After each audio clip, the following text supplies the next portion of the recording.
So hey guys, welcome back to my new blog. আর আজ আমরা চলে এসেছি ঘাটাল দর্শন করার জন্য। প্রায় 11টা নাগাদ ঘাটালেতে পৌঁছেই প্রথমেই আমরা বেরিয়ে পড়ি আশেপাশের জায়গাগুলোকে ঘুরে দেখার জন্য। জায়গাটা ঘুরে দেখার সময় প্রথমেই আমাদের চোখে পড়ল একটি মন্দির, এবং সেই মন্দিরের পাশে পাথরের মতো কিছু স্তূপ রাখা ছিল। সো গাইস, ঘাটালেতে পুরো একদম গ্রাম্য পরিবেশ, একদম গ্রামের ফিল আসছে এবং প্রায় অনেক সুন্দর জায়গা ঘাটাল। সো গাইস, ঘাটালেতে আজ শেতলা পুজো এবং মনসা পুজো আছে এবং কাল আছে ঈদ।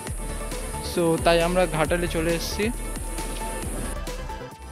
সো গাইস, আপনারা যদি ঘাটালে আসতে চান তাহলে আপনাদের মেদিনীপুর লোকাল বা খড়গপুর লোকাল ধরতে হবে হাওড়া থেকে, এবং বন্ডেল এসে নামতে হবে।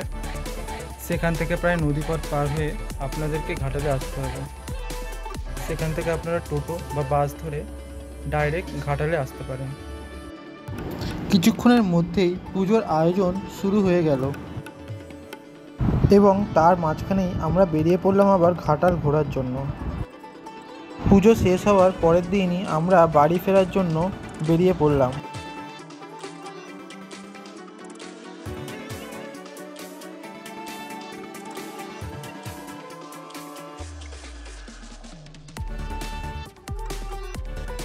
এবং আমরা ভেতরে সরু রাস্তা ধরে হাঁটতে শুরু করলাম।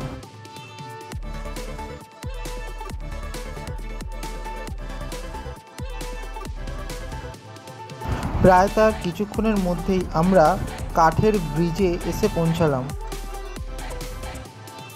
ব্রিজের দুদিকের দৃশ্যগুলো অনেক সুন্দর দেখাচ্ছিল, এবং ব্রিজ ক্রস করেই কিছুক্ষণের মধ্যেই আমরা স্টেশনে এসে পৌঁছালাম।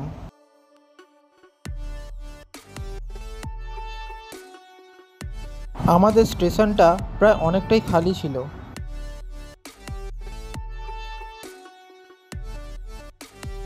এবং তার কিছুক্ষণের মধ্যেই আমাদের ট্রেনটি স্টেশনে চলে এলো এবং আমরা ট্রেনের মধ্যে উঠে পড়লাম।